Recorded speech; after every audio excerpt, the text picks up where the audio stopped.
সুখ বৃষ্টি আবাসন, এই আবাসন থেকেই আজকে সকালবেলায় 5 জন দুষ্কৃতীকে গ্রেফতার করলো বেঙ্গল এসটিএফ এবং বিহার পুলিশ। আমি একটু সরাসরি আবাসনের ভেতরে যাব, যারা রয়েছে আমি তাদের কাছ থেকে জানবো নিরাপত্তা রক্ষীরা তারা কিভাবে দীর্ঘদিন ধরে কাজ করছেন, যে দুষ্কৃতীরা এখানে বসবাস করছে এসে 2 বছর আগে।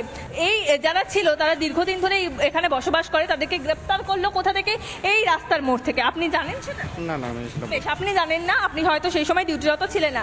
আপনার যেই রেজিস্টার খাতা আমি একটু দেখব যে সময়সীমা 10টা 9 ঢুকেছে, এরা কিভাবে আপনারা দেখছেন? যে কারণ আমি তো দেখতে পাচ্ছি সবাই ঢুকে যাচ্ছে, যে কেউ ঢুকে যাচ্ছে, 6 জন একটা গাড়ি করে ঢুকে গেল, কি করে বুঝছেন আপনারা? দেখুন ম্যাম, এই বিষয়ে আমরা যতটা পারি আমরা এন্ট্রি করার চেষ্টা করি, ঠিক আছে।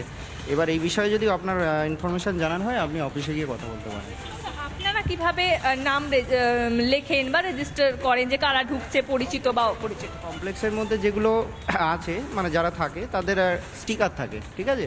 তাদের সেই স্টিকার দেখে আমাদের গাড়ি আমরা চিনে। বেশ বেশ বেশ